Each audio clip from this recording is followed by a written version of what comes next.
I think the way to like really capitalize on Atmos is to create. Auto-tune was a big musical leap. I feel like the digital audio workstation was such a musical leap. Absolutely. Sampling, musical leap. These are things that actually affect the music that is being created. And why? Versus we have the ability to do Atmos, no problem, easily. And we start producing. And I'm like, we're actually producing in Atmos. So I'm literally taking your guitar, and God knows how we would do this. But by far like a better experience seeing that in real time.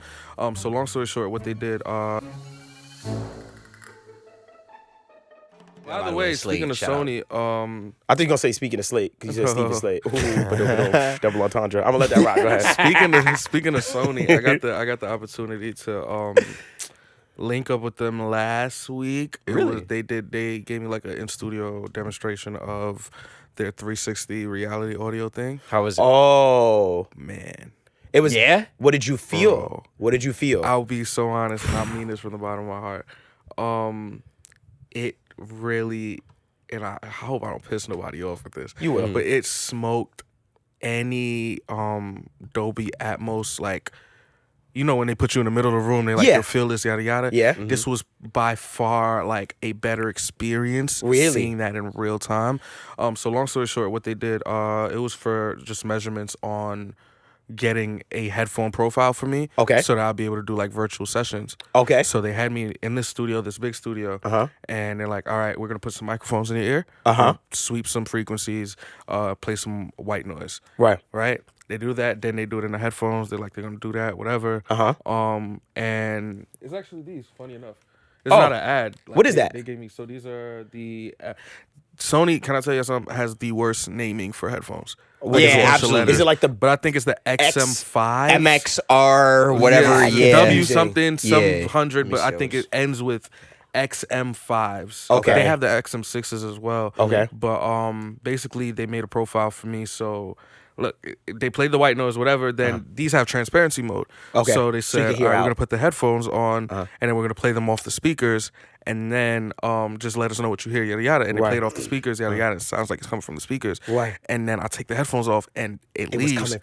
But I kid you not, like, I'm not exaggerating. It sounded the exact same as me in front of the speaker. Hey, real quick, just had a huge favor that I wanted to ask you, and that is, could you please subscribe to the channel? It would mean so much to the growth of this podcast, as well as ensure that we're able to do more and more cool things on this channel on a weekly basis. So once again, it would mean so much. It would be a huge favor to us, and it would help us so much. Please subscribe to the channel. Okay, now, back to your episode. Speaker. That's and fire. I don't get super impressed like that. You don't. But it really blew my mind. It was funny as hell because the entire, I think Sony is based in Japan. If I'm wrong, I'm wrong. But it's the entire staff behind me, like 12 people just watching this. And I wish I remembered their name, but I kid you not, it was insane because he was just like, yeah, it's coming from the speakers. So he got my brain ready, think it's coming from the speakers, whatever. And it wasn't. And they started A-B'ing it. So I would take the speakers off. I take it headphones off, listen on the speaker, and it literally was spot on. Wow. It had noise cancellation. Can I say something? So what is that like an additional, my fault, is that like an additional, like, because headphones are already, every device or apparatus we're listening to has its own frequency response, its own EQ curves. Yeah. Is that headphones EQ curves already making it flat for the headphone response, now introducing additional EQ curves to match it to what the speakers are outputting? It's not just that, bro. I think it's more... It's more than just that. I'm sure that has a big part to do with it. For sure, yeah. I don't know the nerdy part of it, with all due respect. But I think it's a lot of the spatialness in it as well. Yes, of course, like, the awareness, the position of listening, etc. Exactly. So it was just like, it threw me so off, like the spatial, like it just felt right. They emailed me my headphone profile, so any one of the Sony headphones, you could just load your profile in. Wow. See, that's smart. See, now here's my thing. That's hard. Sony, and I think my fault. They're pushing it towards actual, like, consumers. No. What? Huh? Towards us. Music professionals? Yeah. Okay. I feel like they want to make a push to consumers, but it's not compatible with like any of the bigger streaming services. Right. Maybe some smaller ones, but nothing major. I feel like they're pushing it to us first. I wonder what application. I think the application that I'm going to use it the most in is studio, like for me to be able to hear it like I'm at a big studio. Yeah. And I feel like if that's where it starts and ends, I'm cool. I'll be. I And don't I think was the about to- consumer oh, would go ahead, care Chris. for this. Right. But I mean, Let me say this. VSX, right? Yeah.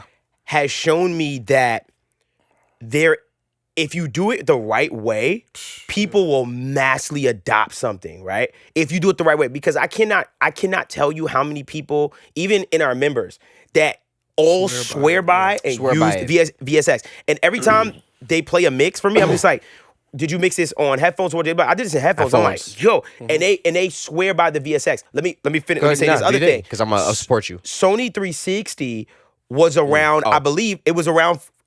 I guess Atmos, Dolby Atmos, and Sony 360 was like people trying to figure out which one we was gonna go for, and it seems like Atmos obviously was the clear winner as far as popularity. Like within all the studios, started adapting it. But Sony 360 was there. I had a conversation with Brian Malouf, and he told me, yeah, I think he said he dabbled with the Sony 360 early, and the setup is just a little different as far as how you have the speakers and stuff. But I'm surprised because I haven't heard anything about it in mad long. And so hearing that, it's funny because they may be onto something. I was hearing about that. It just came to mind because, of course, I see it in NAMM every year. But when they told me they were going to do the measurements for that, who Sony? The last time I heard about the Sony 360, I think my dear friend Yeba, she rolled out her project, she did a whole thing, like a whole 360, I think a 360 mix of the album or something to that nature, because she did some adverts with them and everything. Okay. But I never got to experience it in real life. I like it for the application I'm planning on using it for. I will say I've never owned the VSX. I've tried it before. It's cool. I don't know if it does the same tailoring to your ear, because we all hear shit different. That's why the frequency thing, the white noise, all of that is to see how how it bounces off. So I wonder, and if I'm wrong, I'm wrong. I think that would make me lean towards this before the VSX, because it seems like the VSX is a flat all around, you know what I mean? And we all hear different. I also want to address something with Stephen Slate, but we'll get to that. We'll get to that. I got you. I'll let you have the floor. Let me shoot him right there. To actually support both of y'all points. Can we introduce the podcast? That's actually true. So with this new things that we've been working on, we don't need to. Don't worry about it. Okay, perfect. That conversation don't ever have to be broken. Theme song. Right? Imagine. Studiousness. Go ahead. You don't have to do nothing. That's hard, Jingle. Whatchamacallit? I think to support that point, it's please subscribe. I will say that though. Please and become a member. We'll never stop saying okay, that's it. Go ahead. And follow me on Intriguingly Instagram. enough, I think it's funny that, given where we last left off with this conversation on how does Atmos, even 360, how does immersive hearing technology cement itself amongst the public? Because the problem is the public. How does the general, everyday layman, why do they need Sony 360? Why do they need Dolby Atmos, right? Can I give you my 2 cents about that? Do your thing. I think, and this is something, I spoke to Ben Thomas about it. I brought it up to him. So obviously I'm building my Atmos room right now. Right. You see a crap load of speakers around you. I'm starting. I've started to do it. Absolutely. I believe, and my thought was, I think the way to really capitalize on Atmos is to create in Atmos. Think of it like this. Oh, create in Atmos. Yes, think about it like this. Yes. When they were creating these records in mono, right? It was it's gonna come out of one speaker. These records were being created with that in mind, right? So think about Ray Charles, all of them, the piano, everything is being played right up the dead middle is just right up in mono. If we were saying to ourselves, yo, we got 2 speakers to play with now, that's when you start saying, yo, let's record this in stereo. And you're like, oh, okay, cool. So that's when you start putting 2 mics up on the piano. You start saying, yo, backgrounds, let's put 2 mics for overheads on drums. Because the format was there in my heart, it's knowing we got a stereo field to work in, so I start producing and making music it's exactly in that field. So where I think where we're at now, ironically, just a year later, is Atmos, like you said, with the popularity, they're the flagship. So it's they're responsible, or they take the responsibility of to the layman, the concept is now introduced by them. I think Sony is going to be the ones to properly experiment with it, because I think that's the answer. It's the fact of, as the company that introduced it, we can't tell the layman how this makes their life better. Right. You know who can? The producer. the ones who are making the music. And I also do like Sony's I kind of like Sony's marketing. I feel like I feel like they have a good grip on just like the market, and I'm interested in seeing that, because competition is gonna breed a break for sure. So I disagree with that. Huh? What, Sony's marketing? Yeah. Really? Hold on. So as far as in regards to the Sony 360, I never heard of it. I've never seen anything about it. Same thing. But I'm not gonna lie, you putting me on to that made me go, it's not Sony's marketing. That's me. I know. Sort of marketing the LLC. Got you. But in my head, I'm dead, sweater. You know what I mean? But what I'm saying is, just seeing with that is like, oh, maybe they're trying to figure out, okay, we're not going to try to be like, it's the best sounding. How do we market it? Like, who do we have to go to? Yeah, I feel like this just happens. I will say, ever since they gave me these, I have been wearing them, I think, because I was staying, I was away from home. I left my Beats headphones at home, and I left my AirPods at home. So I was just wearing you just rocking with those. I have a real review on these. But what was I finna say? I've noticed a lot of people have these. Like those? A lot. I never realized that on the over-ear like Bluetooth headphone thing is that, or the AirPod Max. Is that what you're gonna see? And what I will say is, to answer what he said, to kind of clack back on it, I don't think the consumer needs this. The 360? When he asked, like, what does the consumer like? Just the spatialness of audio. I feel like, and this can come off very anti-innovation or anti. And if it ages badly or ages poorly, I'm cool, because guess what? I'm happy when we make big strides in audio. Yeah. But my, I guess, inference or my prediction is, I think this consumer doesn't need like a Dolby. I feel like we've peaked with stereo. You did. Well, as far as a listening experience, we definitely for the consumer, we peaked with stereo. Can I say it? From a listening experience, yes, we peaked with stereo. You saying we peaked like this? This is it. I don't know about this is it. I feel like in terms of the evolution, for sure, because humans naturally we evolve. Right. For sure, the next evolution is oncoming. But in terms of like from a practical use, I think he's absolutely right. No, I'll say this to make it clear. I don't think that the end all be all is stereo. Okay, that's what I was making sure. I feel like there might be an evolution of stereo where whether it, instead of just left and right, it could be up left, down left, or up, you know what I mean? But as far as Dolby and this entire spatial thing, this and I could be incorrect, but I feel like that won't be a practical everyday thing. I genuinely believe it may end with it just, I think it's an experience. Yeah. I think it's a really dope, like the same way we don't watch movies in 3D. Yeah. You know what I mean? Even though 3D seemed like the big thing or IMAX, like it's a dope experience, but usually when I'm watching a show or a movie, it is exactly how we were watching it in 08. And the only thing that has gotten better is the quality of the actual visuals, the 4K and everything. The quality of the audio can get better, you know. 90, yeah, for sure. But how we even then, we talk about us peaking in that form. Like we haven't gotten better on the quality side. I mean, we can get better, but can you hear the difference? What it leads me my to fault. Let me just get this last thing out, because I do want to make sure I'm clear. I get it. Before you better. Because I know I'm gonna get killed for sure. Yeah. On a visual side, we're even now getting to the point where it's like, can you tell the difference between 8K and 16K? And I think that'll change, of course, with the newer screens and everything. But I believe that with headphones as well. I feel like when Bluetooth starts to get better, which Bluetooth is constantly getting better, the same way HDMI is getting better, the audio quality can bump up to 96K or whatever. But as far as Dolby being the future of actual listening, I feel like it is similar to or it's a parallel of like what 3D is to movies, or what even 4D, like the little, you know, the seat is moving and feeling and spraying at you. Yeah, shit like that. I think there's my thing is, I think there's runway for all of these things to grow. Yeah. And for it to have a use case. Yes. My only thing is, right now, as a consumer, as an engineer, so to you like this, we have the gift of being on both sides. Like, we're on the super tech side of it, on the making music, and we're also on the consumer side of it. So in my head, I'm just saying to myself, okay, how do you get my mother to care about this? Like, that's where I always land on. And that's like, what I'm saying, how do you right? get my mom to care? Because I asked you this.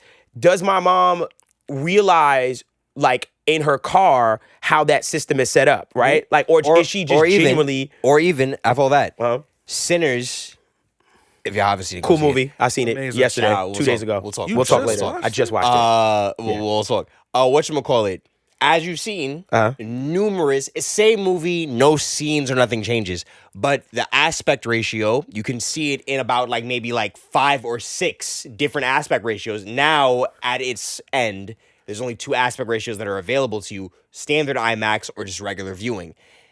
It's literally, it's like, how do I convince my mother, like, yo, you gotta watch this movie in IMAX? Granted, right? And now here's the weird part about why that deters itself even with the modern day public. Something like Disney Plus. I saw Captain America 4, the new one, in IMAX. Disney Plus is like, stream Captain America 4 right now in IMAX quality. That's interesting. Because when it comes to home video, it's just a matter of flipping the action. Take the bars off, put the bars back on. When you're going to physical locations for the first time to see this film, you're seeing different size screens. So it's similar. I think that's what it is. I think surround sound / immersive audio experience is the audio's version of IMAX. It's like... This episode is supported by Colossal. And today we're excited to tell you about Drops, their brand new product for producers and beat makers. When selling beats and collaborating with artists online, us producers are jumping around to different apps. File sharing, emails, DMs, and payments, and it can get really overwhelming to stay on top of it all. This is where Drops by Colossal comes in. It brings together all the essential tools and simplifies the whole beat buying and selling experience. Creating a drop is super fast. Just upload your beat to Colossal and you get a unique drop link that you can share with artists in DMs on your socials. Drop is one of the best experiences that you as a producer can give to an artist that you work with. It looks amazing. An artist can buy a license in seconds. And when you sell a beat, you instantly get paid to your PayPal account. Drops is free to use with no subscription fees and available right now. Sign up at colossal.fm/producers to get started.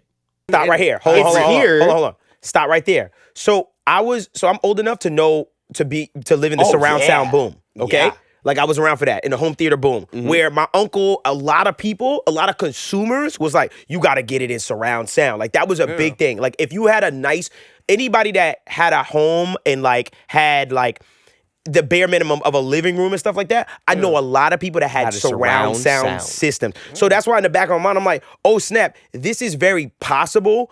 But it made sense because the medium and the attraction was film and home theater. And a better experience for the film and home theater. I agree. Because the theater is meant for you to sit and watch at a screen. Like, there's so many factors with bringing it to audio and music listening.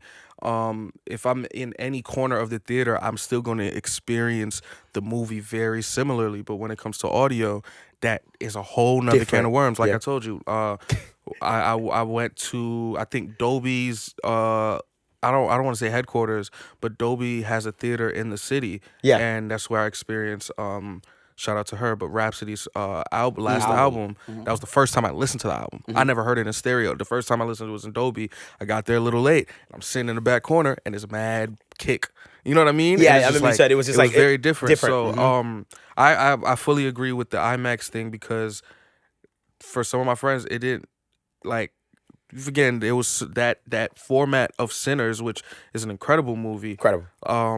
That format was so scarce and so hard to get to and so expensive that it was like, why would I do it? But I had shout out to my homie Farah. He only saw it in that like IMAX because he was just like, bro, it was such an amazing experience. But for me, I live in Long Island. Like, there's I'm not gonna go all the way to the city, wait in line. Like, you know what I mean? And might not get it. Hold on, and might not get in for a different aspect ratio. Granted, I do know it's a whole different experience. It's a huge screen. You're seeing stuff that you're not going to see in a regular theater. It's very minimal though, and it's an experience that's worth it.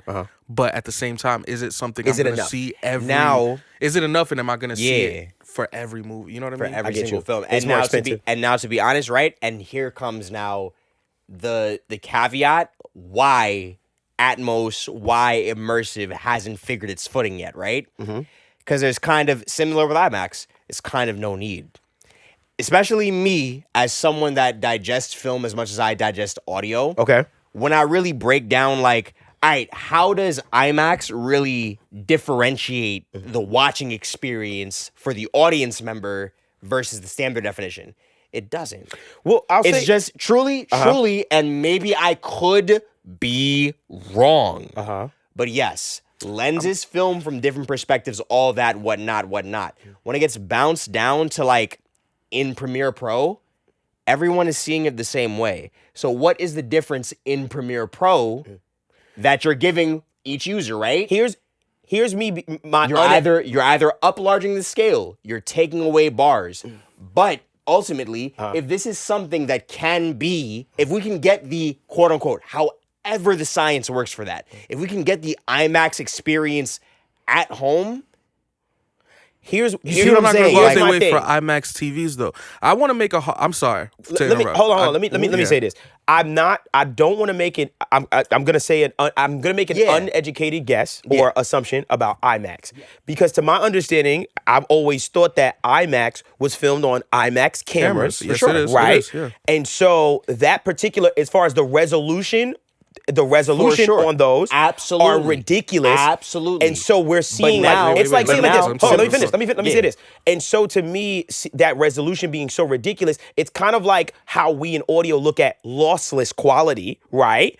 And when we listen. And I hear you. I bounce it, I'm the mastering engineer, right? I bounce out the file. This is the highest quality of the file. I am the mastering engineer. Absolutely. Now I'm giving that literally directly to the consumer. It's not going through Spotify's algorithm, Apple Music. None of that. It's literally, here's the high quality file and going in there. So in IMAX, I assume, uneducated, that IMAX like resolution and camera file and how they edit it is literally the same quality resolution that gets to the actual film. And I'm not even going to I just want to make sure I clear it up because I know a lot of people because I feel like you have the right idea, wrong parallel. Quite not literally. Lossless, Go ahead. Not lossless, but I think the same way IMAX cameras are like, it's filmed on this IMAX camera, the resolution is different. Right. I think the correct, you have a correct parallel, but I think the better parallel for this conversation is the same way Dolby Atmos records are mixed in this expensive studio with this very specific setup. I think that's the parallel to the IMAX camera for the very specific setup. Right. And in order to experience it as it's supposed to be experienced, you need to have this very specific, you know what I mean? Right. I want to make a very hard stance. I feel like we play in the middle a lot with Dolby and. You know what I mean? There's a lot of ifs in our conversations. Like if it does this, so as it stands right now, I want to make my stance very clear. I feel like, as Dolby Atmos stands, I feel like it is more of a tech flex than it is a musical leap. I feel like it is almost a solution for a problem that never existed. I understand that it is a innovation and it is this new experience of listening to music, but as it stands currently, the reason why I say it's more of a tech flex than a musical leap is because I don't think it does anything to make the music better. Thank you. It does not change. And now, hold real quick, on. But Please, I also think a reason behind that is, let me throw this one thing at you. Let me get, because I know what I just said is so. Okay. What I just said is so insane. If I do not clarify, do it. You know what I mean? Go ahead. That's where let them get it. Let them say wait for it. I feel like as it stands right now, most people are consuming their music through speakers, through AirPods, through a bunch of mediums that do not yet support this thing. So, a musical leap in my head is.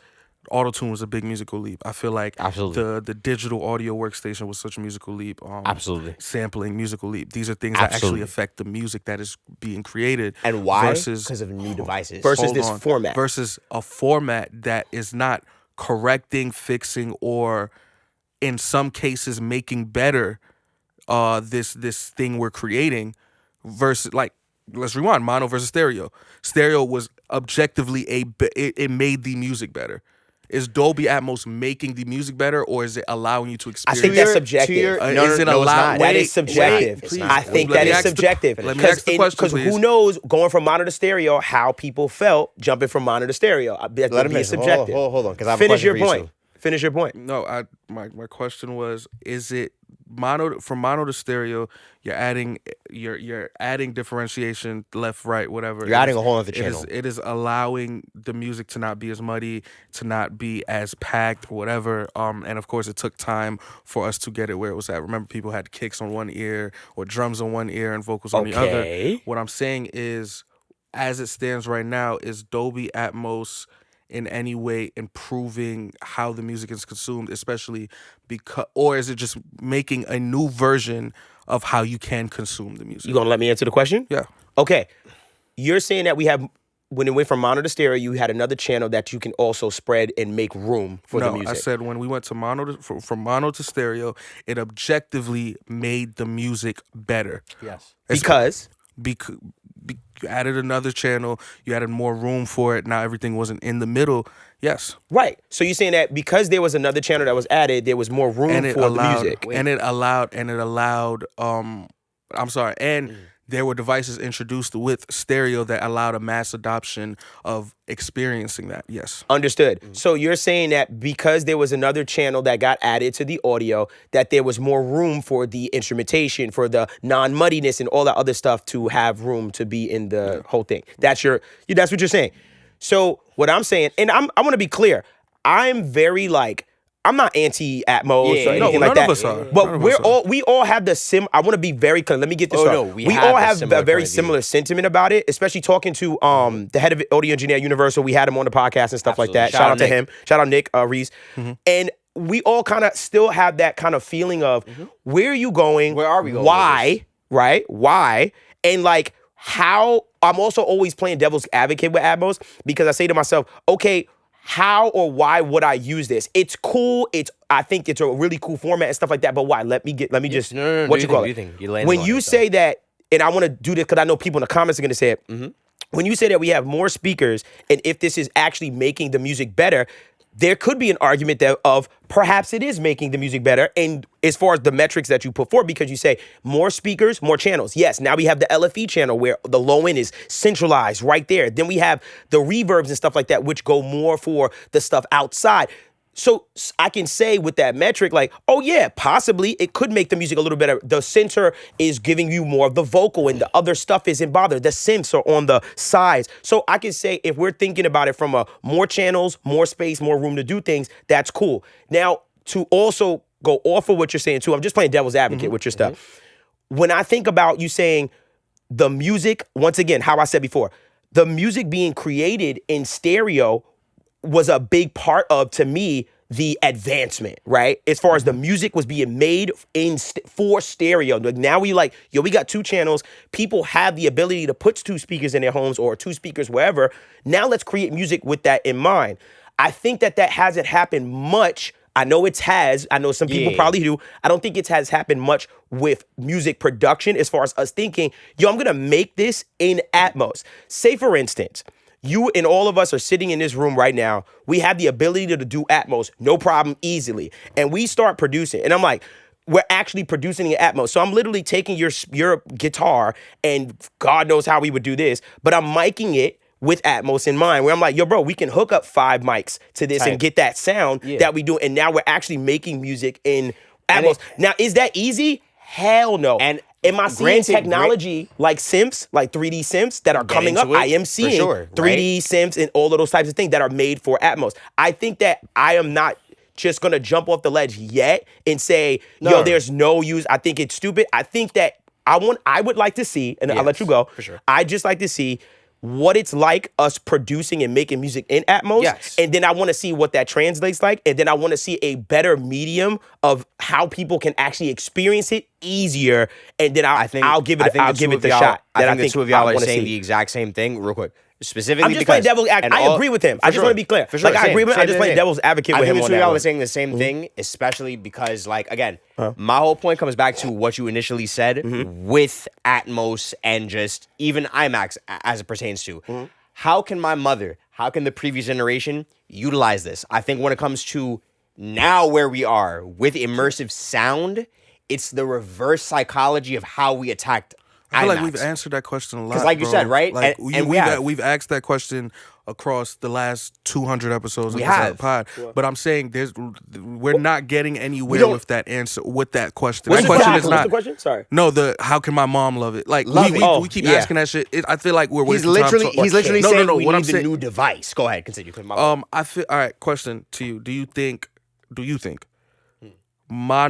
stereo fixed in a problem that mono had? I'll say yes, right? I won't bullshit you. Excuse me for cursing. I'll say yes. But I'll also say that is a subjective answer for me being in 2025. I would want to argue that, even though it's very difficult to argue the subjectiveness of anything, of course. But I think there's a strong argument from any generation that mono was less of a thing of. Mono was just a technical limitation. Mono was a technical limitation. It was difficult to not only get two left-right channels, but just two channels, period, across the board. We had broadcasting, we had TVs, radio, all of that thing. Tape machines, like it was just difficult to double that up and expensive at the time. I feel like as technology grew, that made like because think about it. Why did we never get a third or a fourth? Right? Fourth what? Speaking. Like no channel.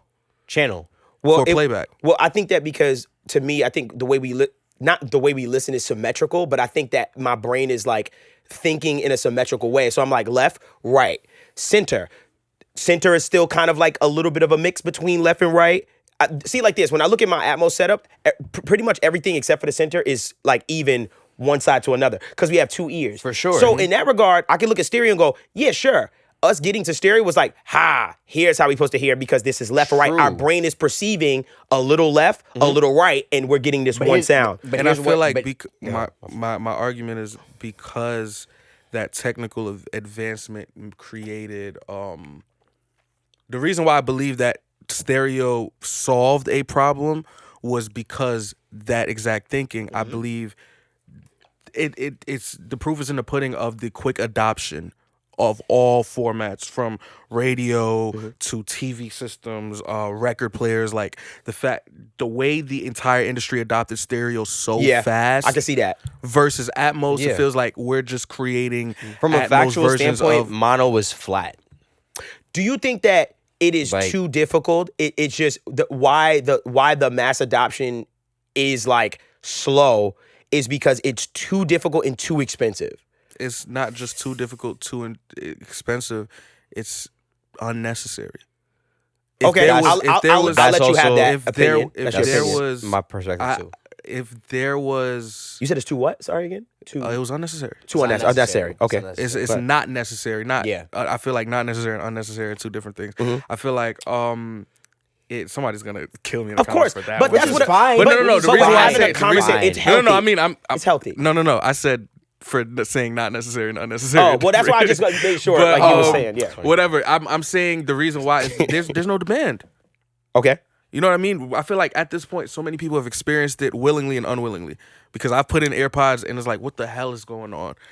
Turn it off. And the first thing we do is turn it off, not the first thing, say, oh, this shit when it's on, I feel like I'm one of those people, I turn it off. In my head, Barry Gordy heard stereo for the first time. I said, "Oh nah, this is bullshit." Right? Right? Niggas recording the bass on the right. Mike, re-record that album in stereo. What you said when it came to a previous episode when it came to 8D, the 8D audio craze type stuff. I remember that. So similar. I remember similar. that. Here's my issue with what you said about IMAX. Right?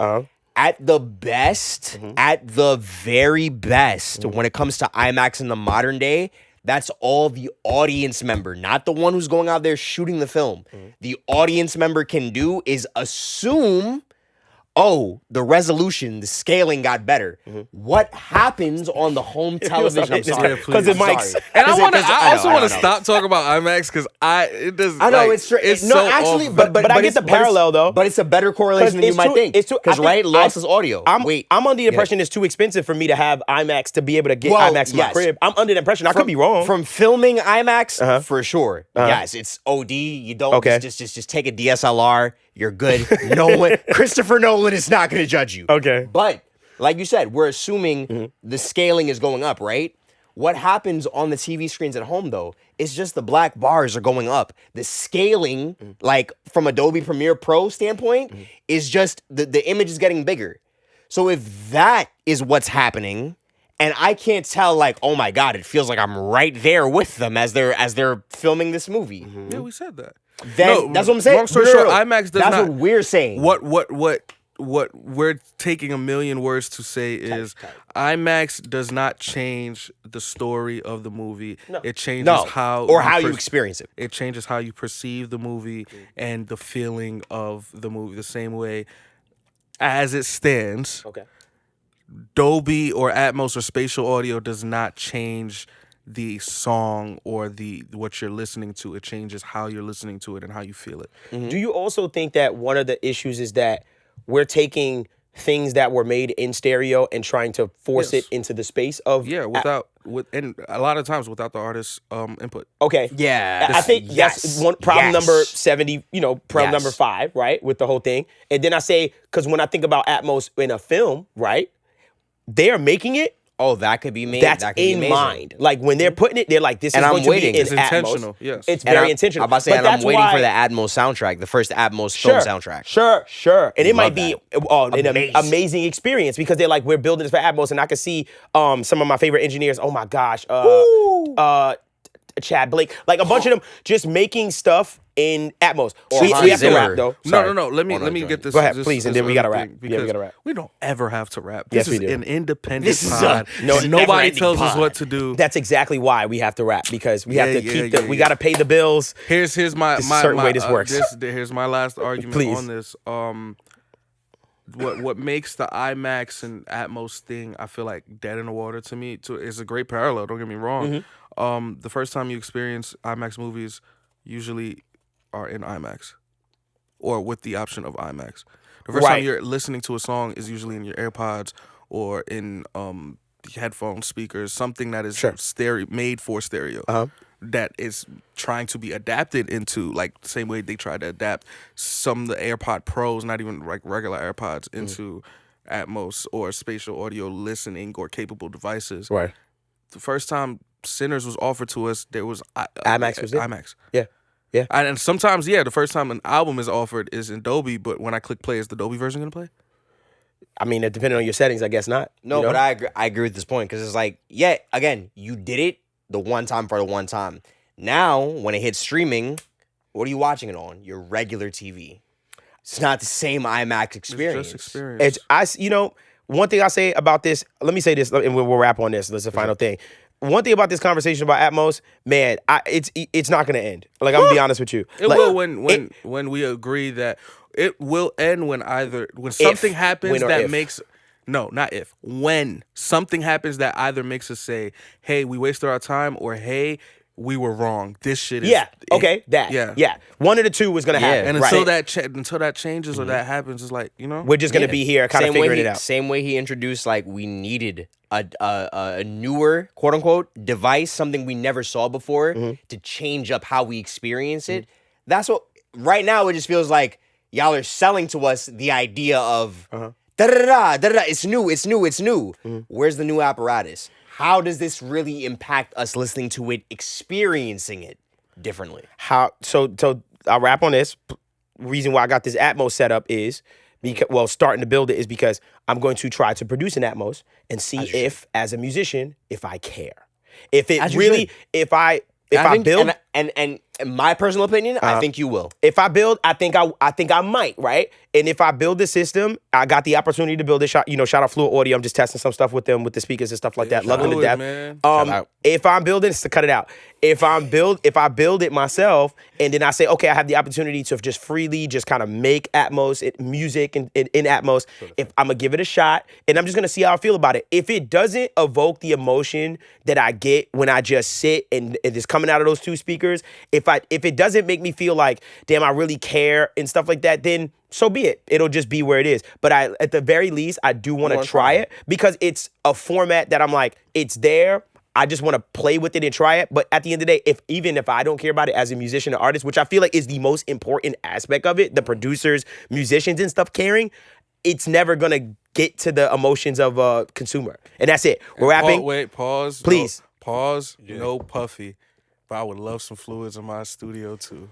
This has been the My Studio's Studio Nerds podcast. We're out of here. Just nothing to say on that. And remember, man, it's a wrap. Remember, keep your fluids away from your laptop. I don't know, like liquid.